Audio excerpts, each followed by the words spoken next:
Alright, this is discussion post 6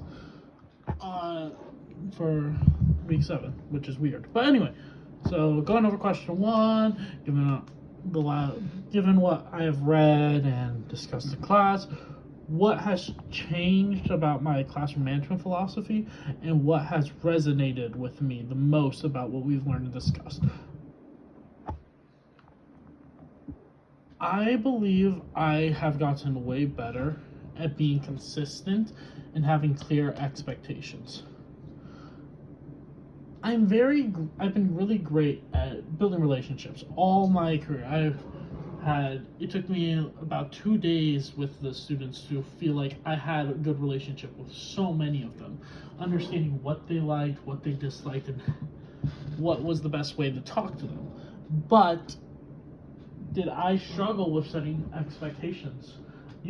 I can look back at all my lesson plans and say those were terrible with the expectations. Students had more free will, when really, in that situation, they should have had higher expectations that they should have followed.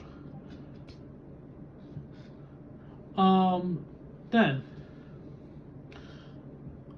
I also think that with me having low expectations, going into this class, I was hoping to learn how to keep these expectations, and hearing how to do this has changed how my lessons are taught. I had a lesson that was short, and it wasn't really an official observation, where the students did not cause any issues, and I felt like I did such a great job setting my expectations that they all followed my directions. So, in one sentence, only share the single most important belief you have about classroom management.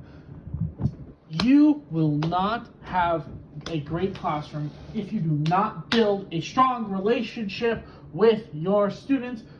And with that relationship, build the expectations that need to be followed throughout the rest of the year. Because then students will be able to learn in a very safe and organized environment. Whew, okay. Now, looking at the video, let me look. So, if your student was to complete this activity, what do you think they might say? How does an activity like this help us in classroom management?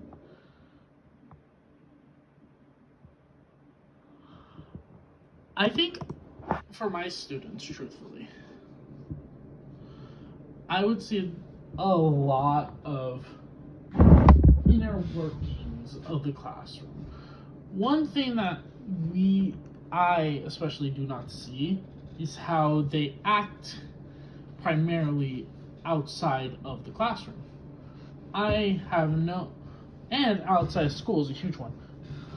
I don't see how the relationships are outside of school. From what I hear, a lot of them live very close together, so they're always around each other. But I truly don't know what it's like. And a lot of them would probably say they feel sometimes invisible, because I have about 5 kids in my class that have over 5 siblings, or are the 5th sibling. So it's very easily to be overshadowed, and you can see that by how they always are wanting to get the attention of the teacher, whether that is me or my CT.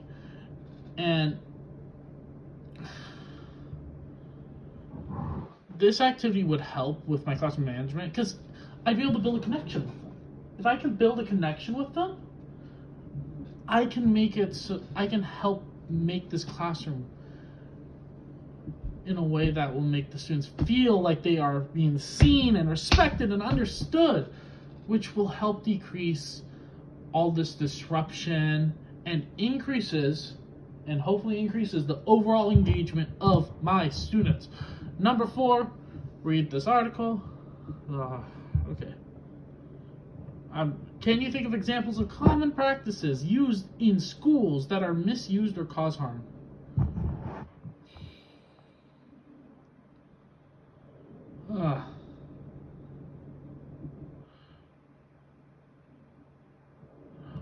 I think the most unhealthy thing in my school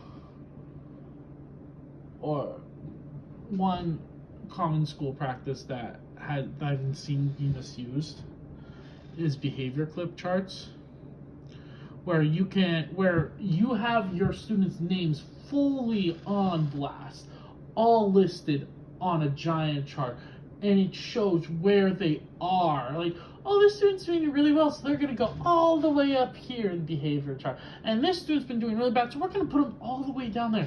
That's humiliation. You're publicly humiliating the students. You're shaming them. And what happened, and it's like such a terrible way to go about it. I haven't seen that in my school, but the one thing I've seen in my school is that we have what I would call something called Friday Fast Pass, where at the end of the day on Friday, for about 30 to 45 minutes, I'm not sure on the time because I haven't been there fully for a Friday, is they get to have a whole time of free time going, and some kids get these fast passes, and they get announced and talked about, but it's almost always the same exact kids. And it really impacts a few kids, because it's like, they did such a good job that day, but it's going to be this kid that has misbehavior issues because they did such a good job not being the problem, when actually it should be given to more than one student. Anyway, that is my understanding of it, but thank you all for listening to my discussion post, and catch you later. Bye.